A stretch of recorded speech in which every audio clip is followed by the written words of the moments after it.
So welcome. Thanks for joining us this evening. So just to introduce myself, first of all. So my name's Kevin Patterson, and I'm the head of the School of Psychology and Vision Sciences at the University of Leicester. We're very, very happy to have you with us today. So I'm just going to give you a brief outline of what we're going to do this evening. So you can see there's lots of my colleagues here. You're going to hear from pretty much everybody that you can see. And we're going to start in a few minutes by just giving you an outline of what it is we have to offer at the University of Leicester, if you're studying psychology. So as you can see from the list, we'll tell you a bit about the courses we have.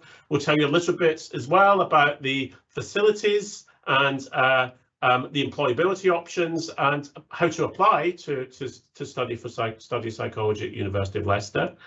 And then after that, after you've got all that information, we're also going to give you an opportunity to hear a taster talk. So this is a segment of a lecture, a section of a lecture, to give you an idea of what the experience will be like to learn at the University of Leicester. I have to say, I've seen the title and I'm already excited to hear this talk myself. And during this whole session, you have opportunities to ask us questions. So right now and during the introductory talks, you can ask us questions online using the Q&A function, not the chat. The Q&A will work for you to ask questions of us. And then also at various points during these presentations, we will give you the opportunity to ask questions in real time, actually directly to us. So again, thank you very much for joining us. Hoping you enjoy it, and please ask as many questions as you can. So I'm going to pass over to Susie Ebry, who's going to begin the introduction to what it's like to learn at Leicester. Okay, so hello everyone, my name's Susie. I'm a lecturer here in psychology at Leicester. I'm just going to tell you about what our courses are like, what it's like to be here, and what kind of opportunities they can offer you. So we're based just by the main campus in Leicester, and we're in this really nice snazzy new building. I think we've been here for 2 or 3 years, but it's a really nice building. It's got a lovely cafe, like dedicated lab spaces, so it's a nice place to be. And quite a lot of the teaching that you'll have takes place in this building in terms of the practicals and some of the lectures as well. So we've got over 50 academic and support staff, and we do quite well in terms of rankings. So we're currently 36th in the Guardian League table, and importantly, we're ranked about 13th in terms of added value. So what this means is that students who come here tend to achieve a higher degree class than other institutions, given the same kind of entry qualifications. And this is all thanks to excellent support staff and teaching staff that we have here as well. We also have quite high progression rates from year 1 into year 2, for the same reason, for the good support that we offer to our students here. So in terms of the courses that we have here, we offer 3 different main psychology degrees. So BSc psychology, then psychology with cognitive neuroscience, and psychology with applied psychology as well. So all of these degrees are fully accredited by the British Psychological Society, and this is important. So if you wanted to then pursue any psychology related career or anything in psychology beyond undergraduate level, you need to have this accreditation. So this is what you will get. We're quite flexible here. So if you started off in one of these, if you applied for the BSc psychology degree, for example, and then you found that you really liked the cognitive neuroscience aspects of it more, you can switch to one of the other degree streams after the first year of your study as well. So the kind of things that you study in your psychology degree, so we cover kind of all of the core areas of psychology. So there's a lot of things that you'll do. So research methods, cognitive psychology, individual difference, biological, developmental, applied psychology as well. So applied psychology, we're talking about like forensic psychology, clinical, occupational psychology, and we do some sports psychology as well. So we cover all these core areas, and then there are also areas that you can specialize in your second and third years. So it's quite a broad degree to do. So in terms of the structure, so it's a 3-year degree. It can be a 4-year degree if you add in a year in industry or a year abroad, which we'll get onto. We'll talk about that a bit later. So in our first year, we cover core modules that introduce everyone to kind of the core aspects of psychology. It gives you a good grounding in all aspects of psychology. And then we've got specialized modules that are designed to kind of train you up in the more transferable skills that will help you in your degree, but also are great just in terms of employability as well. And research methods training.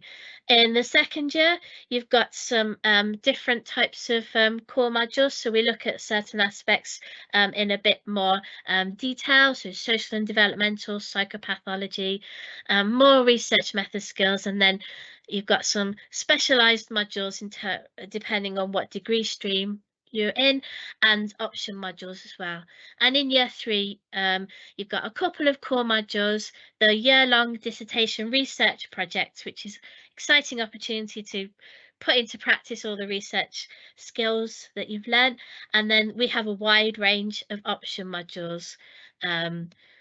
So in year 1, so students are going to develop a big knowledge about psychology, but also, as I said, the really good skills that you need in different areas of employment. So there's some elements of those skills here. So group work, listening and feedback, data handling skills, reflective practice, all of that kind of stuff. So these are the things that employers tell us they love students to come out with, and those are the things that we do cover in your degree, in the degree here. So as I said, at the end of year 1, we're quite flexible, so you can stay within the stream that you're in, or you could swap into a different degree stream if that's more suitable for you.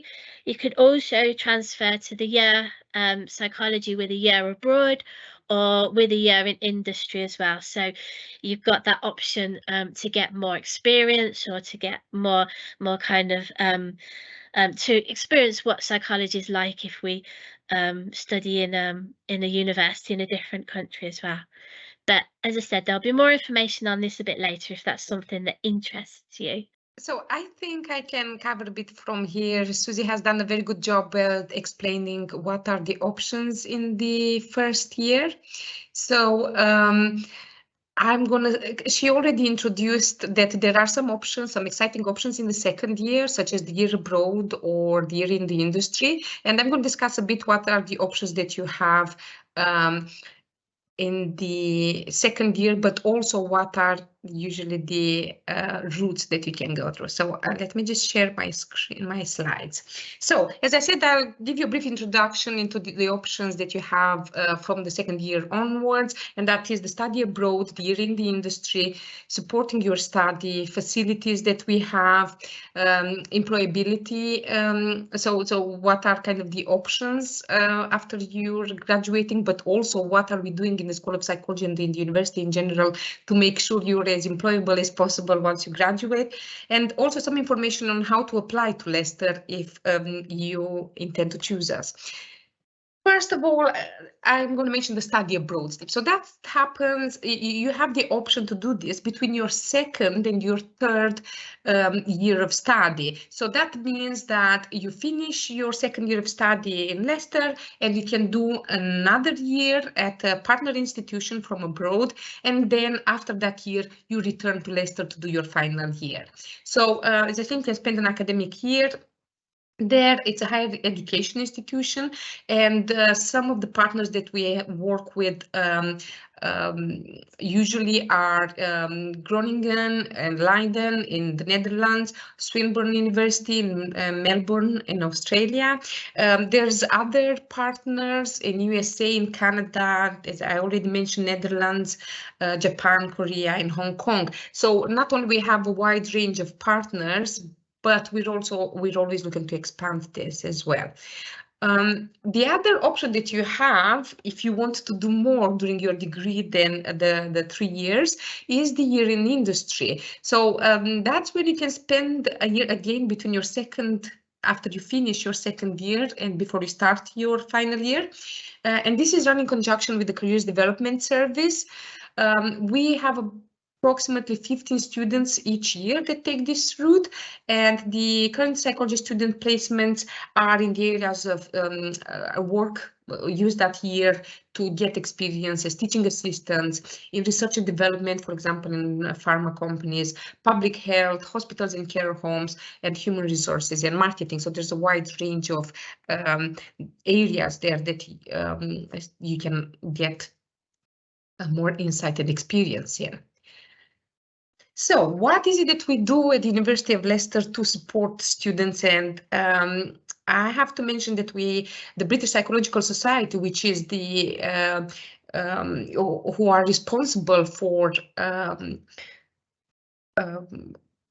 basically recognizing all psychology degrees in the UK, have recognized and praised the commitment to welfare and employability that the university has, and in the School of Psychology we make no exception. So we do have a system of personal tutor in place, and that means that any student has a personal tutor, a member of staff working on that course, who they can get in touch with and for who can work as their first point of call for any kind of issues, things that can happen in personal life of a student that affects their studies, or anything surrounding the course, or any other resources that they may need. There's plenty and there's pastoral support as well. We're making sure that there's a transition to higher education, so that the transition to higher education is as smooth as possible. So we have a tutor specifically for this. We have in School of Psychology help desk. This is a daily session where students can just drop in and ask questions relating to their assignments, if there's something that they don't understand about the assignments or the coursework, or generally any question that they may have relating to their course. So that's daily, and there's always a member of staff there to help them during the term. Then there's the University Psychology Society, and that's very active. We have a member today that is here. So if you have any questions, please use the Q&A. We can help with that too. We have the Students' Union, based in a very nice building. With a wide range of cafes and restaurants for students as well. The Career Development Service, the Student Welfare and Accessibility Service. So a whole range of services meant to support your life at university. So, and as I mentioned, it is definitely a strong point that the University of Leicester has. It has been recognized by the British Psychological Society. We also have excellent facilities. We have a number of labs, research labs, but which are also accessible for students, especially when you're running your dissertation projects, for example. So we have the Visual Perception and Eye Movements Lab, the Spatial Cognition and Virtual Reality. Some fun stuff is always, well, not only fun, obviously scientific, but fun as well with the virtual reality. We have the Judgment and Decision Making Lab, Memory Lab, Electrophysiology Lab, and so on. So for those of you interested in these facilities, we also can answer more questions if you place them in the chat. So what is it that psychology students who graduate from Leicester do after that? A good number of them go into further study, maybe to do a master's afterwards, be that Master of Science or Master of Research, or a PhD.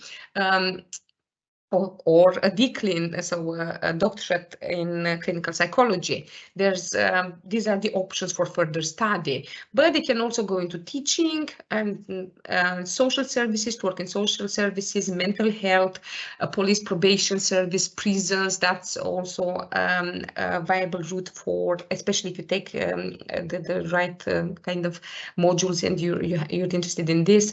And also the commercial industrial sector, marketing, finance, pharma, HR. What I would say from personal experience and having worked with so many psychology graduates is that there isn't really any domain that is not accessible for a psychology graduate. So I think that the future is open, but these are the main domains that are so the more usual ones. So how are we trying to make sure that you're as employable as possible once you graduate? Not only that we offer a degree that is recognized and is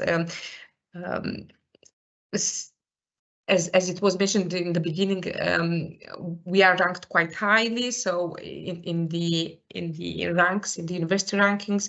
So not only we offer a very solid and good degree, but we're trying to support you in other ways as well. So we have an employer-facing curriculum. We try to introduce all kind of modules, topics that are going to benefit you in the future when you're applying for jobs or when you're joining the working life.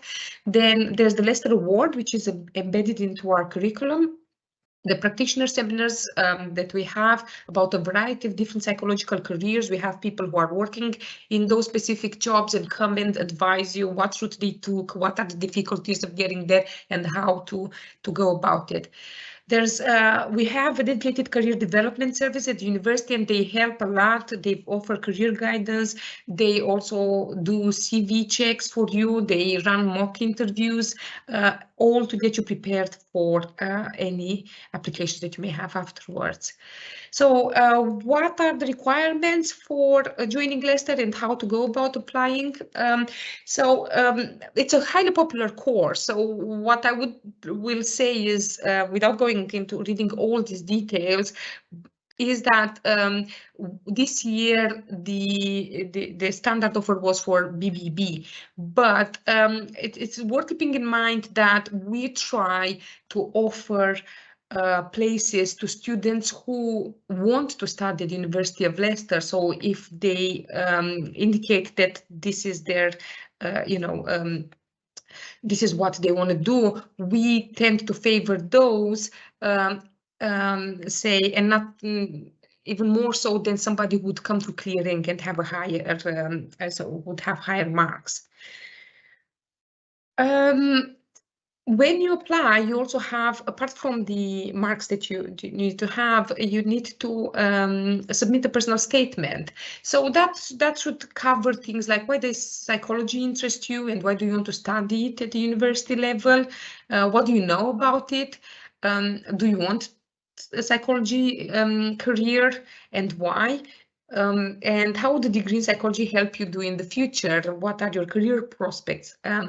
And also, what skills do you possess already which may be linked to psychology? Please make sure to emphasize those.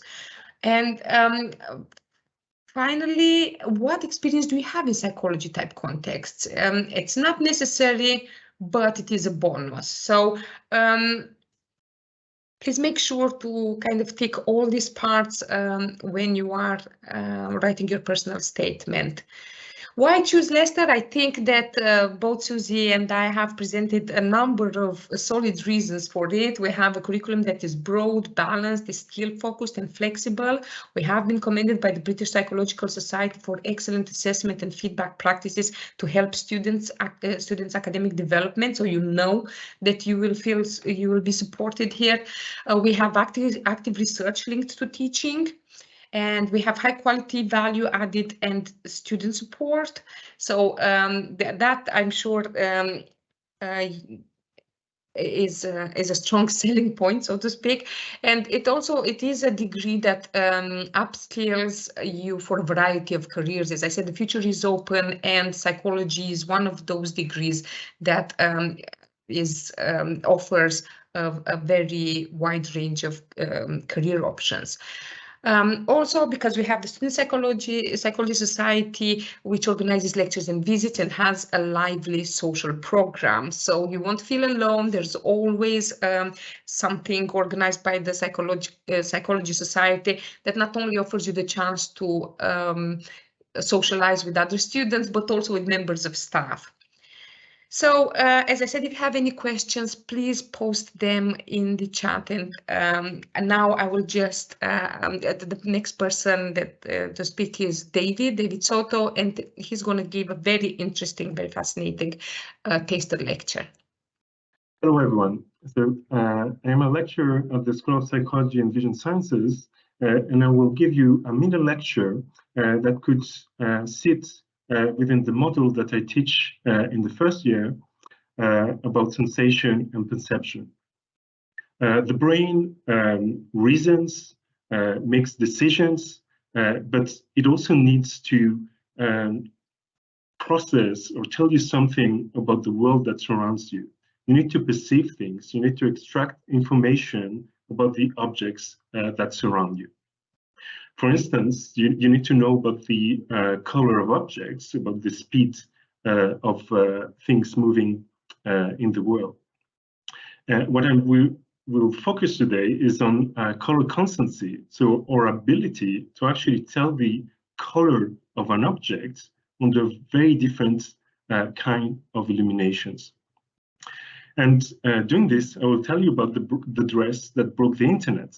So hopefully it didn't break the internet such a long time ago that you don't remember. So let's start by the basics. Color is basically the perception of a certain type of light. So we can talk about the physical phenomenon, basically that light is composed of different wavelengths, we say. But what interests us at the psychological level is the fact that we can see those different types of lights, and this is what we perceive as different colors.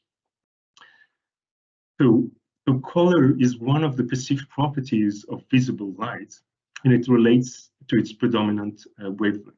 What fascinates me about color is that we are able to see through our perception of color how different people will perceive things differently, and we can get at an explanation of why this is so.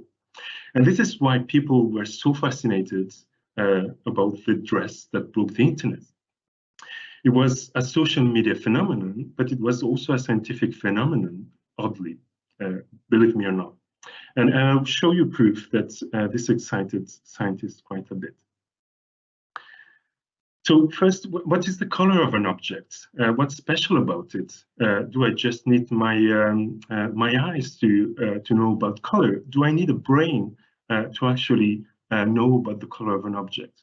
I will argue with you that you need a whole brain to actually being able to tell the color of an object. It's not just about the optics.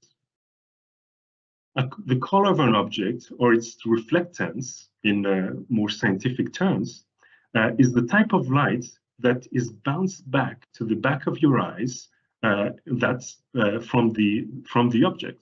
So you have white light coming from the sun, for instance, that is bounced against the surface of the apple, and it comes back to the back of your retina, and then you're able to tell, after some processing in the brain, that this is a red apple. So this apple bounces back all types of lights, but more of the red kind, and this is why you call it red. And then I will add more complication here, because in reality, I'm seeing apples in all kinds of illumination. I can see an apple in the inside. It's illuminated by tungsten light, for instance, as a sort of very warm light. It could be illuminated by green light. And so the left apple is illuminated by green light. We still see it as a red apple. even though what is bounced back towards the back of your retina, of the back of your eye, is a lot of green. On the right side, we have an apple that is seen outside under white light, and we see it as red as well. So the conundrum and what we call color constancy is the fact that we are able to say it's a red apple, even though there's a lot of green that is bounced to the back of your eye on the left side. So we are able to take out the information about what is the light that is bouncing on the object to actually infer a property of the object itself. So the fact that it's red is a property of the object. The fact that there's a lot of green is a property of the light that is being shown on the object. And I think those things that are quite complex are going to become a bit clearer later when we will be talking about the dress. So let's understand this, the fact that seeing an object as red is not just as simple as measuring the type of wavelength or light that is being bounced to the back of your eye. There's an ambiguity. Sometimes there's more of the red kind of light because there's more light. Sometimes there's more red light because there's more red in the light that is illuminating the object. It's not about the object, but it's about the light. So we have an ambiguity here that your brain is sorting out all the time. So we now have a property that sounds like something that your brain computes without thinking very automatically that should be done at the level of the eye, but actually it's a lot more complex and it probably requires a brain to actually process this. One way the brain can get it right is by considering the relationship between surfaces. So let's look at this house and let's look at the pink patch in this house. You have a pink patch, sorry, that's hard to pronounce, on the illuminated surface. This pink patch is very different or bounces back a very different type of light than the same pink patch that is in the shadow. So basically, for your brain to be able to tell that it's still the same pink kind of pink paint, it needs to do a lot more than just measure the type of light at this patch. It needs to consider the relationship between this patch and its surrounding. So, for instance, if you look at the pink patch in the illuminated surface, we see that it bounces a lot of the red type of light. So it bounces to the back of your eye light that is very reddish compared to other types of lights. And the same can be said of the pink patch on the shadow. And the way we can tell it's pink, it's because it's redder than the background. And this is the same whether it is in the illuminated surface or the shadow surface. So this is a little bit of a complex slide, but the bottom line is that we need to consider the relationship between a surface and its surrounding to get it right. So let's go now to the dress that broke the internet. Hopefully, all of you know about this dress. I've seen it on social media. By the way, it's something you can buy. You used to be able to buy in Roman originals, and you can still visit the website where they tell you about the story about the dress. So the question for you is, do you see white and gold in this image or blue and black? So do you see the lace as black or gold and the parts between the lace as black or blue? The interesting thing about this is that many people were seeing, or basically lots of people were seeing different things. So you had sometimes half the people that were seeing gold and blue, and the other half that we're seeing black and blue. The dress is actually black and blue. The interesting thing about this is that people have studied color constancy and the different ways that different people perceive color for a very long time, but they never came up with an experiment that divided people so much. So they started investigating this. So those are a few of the studies that have been done in the years following the dress that broke the internet. So those studies show that, for instance, the first one shows that 30% of people are seeing the dress as being white and gold, 57 as seeing it black and blue. People have done this under a variety of conditions, under a variety of illuminations, with the real dress, with some simulated dress, and they come up with different numbers. All in all, thousands of people have been tested, and the constant is that you have people that see things very differently. And this is what is fascinating with this topic, is why is it the case that people see it so differently? And I think, so this is the question, why is it so divisive?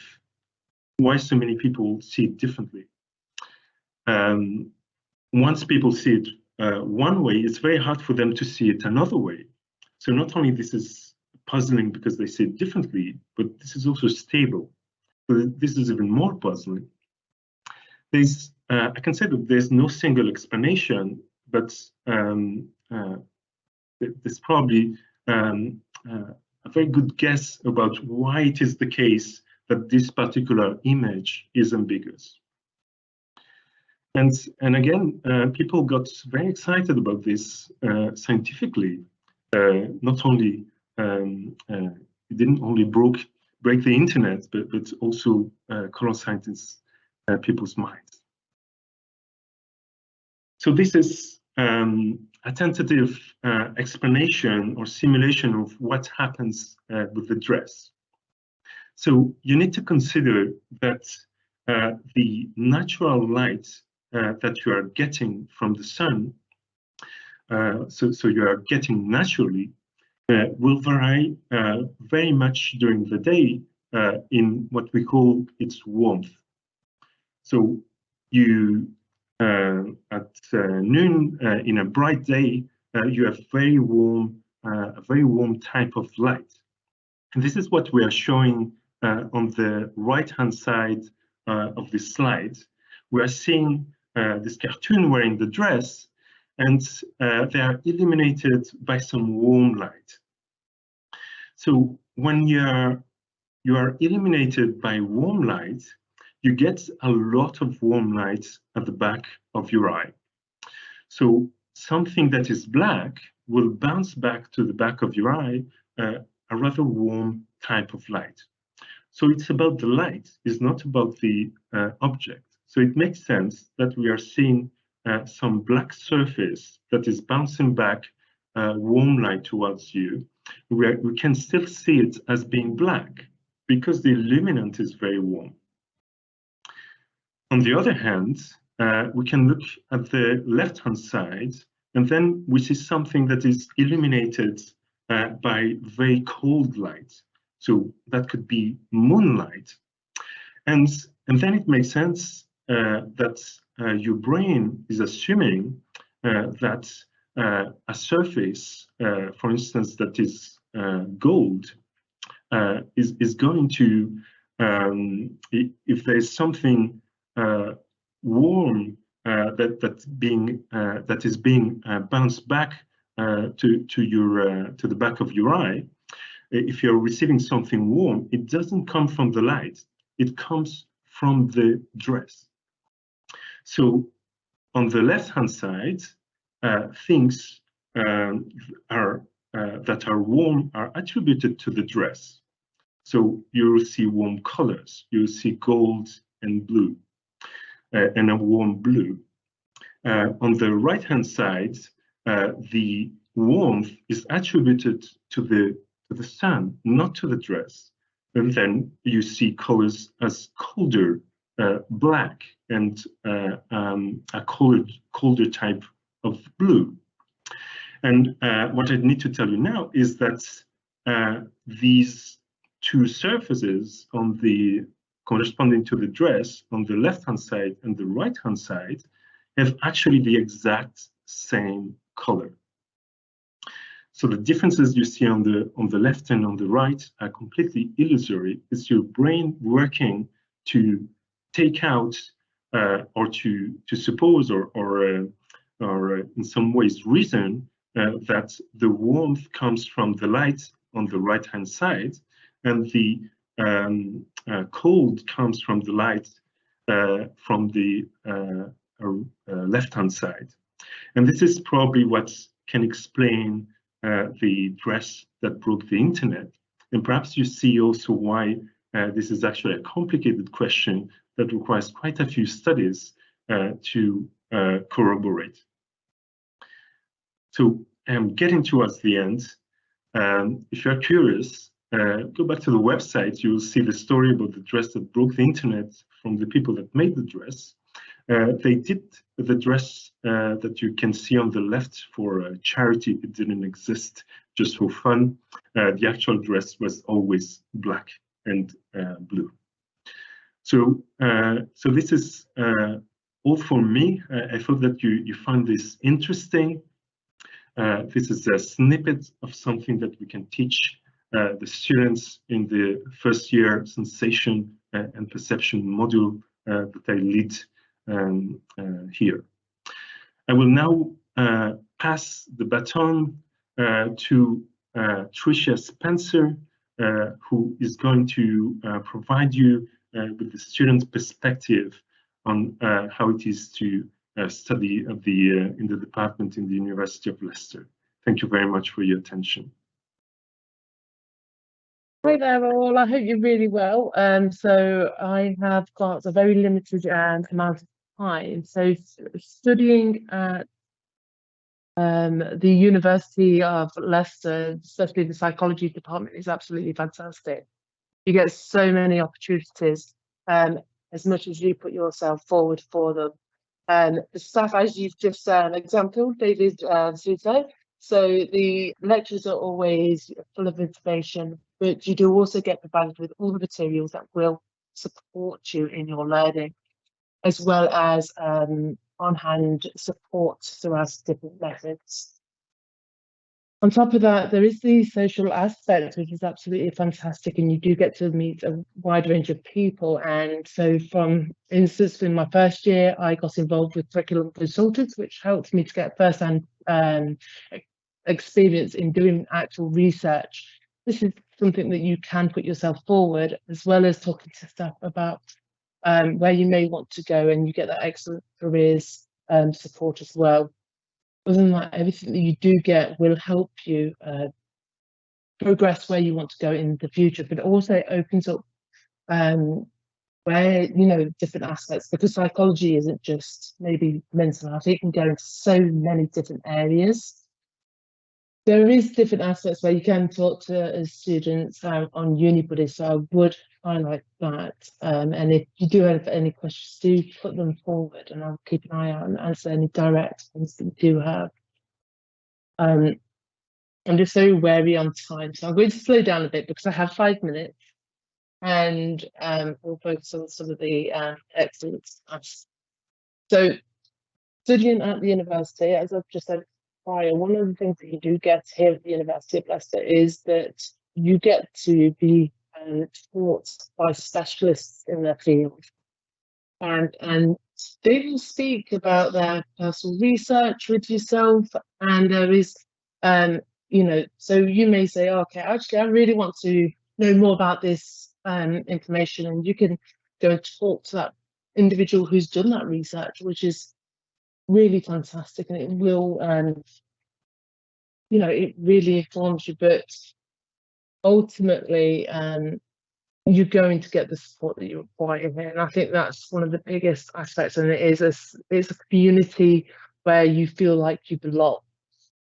And that's one of the biggest things generally about the University of Leicester. There's different areas. So yes, the psychology is predominantly in the George Davis Centre, but you can connect with multiple different students on different wavelengths in different courses. And also you have the accommodation side where you will create the best memories of your life. I will be honest, I don't stay in accommodation, but I do sit with individuals that do, and they do tell details. As I said, there's lots of opportunities to get involved with, and there's always a newsletter that will tell you and inform you of these aspects. Okay, I've just been informed there's a question. Let me go and check that for you so I can answer it.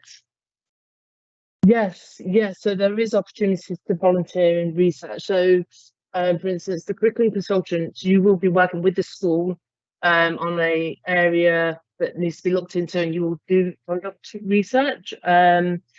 Also, if you speak to researchers, if they've got, and this is the staff of course, if they've got something going off, you can help. I know in my first year I did actually help Marta, who is an amazing researcher, and the paper got published. So there's always opportunities to get involved as long as you take that step forward. So that's the trick in being a student. Okay, so yeah, so the society, we've done talks, we've done a quiz. Next semester we'll be doing Taekwondo, a trip to London to check out frauds. Right, I might be pronouncing that wrong. We will do movie nights, debates. However, we also listen to the students. You can also get involved with the committee itself, so you can be part of that society running the event. And we'll also support students and the staff in events that they do as well, because it's one big community. Okay, so we're putting down. So it was great seeing you all. Thank you for coming in, and do join us for more open days. Come on campus and come and see us, because that's the best way to get the feel of the University of Leicester. Best place to come and study. Bye. Thank you all very much. Goodbye. Thanks everyone for coming.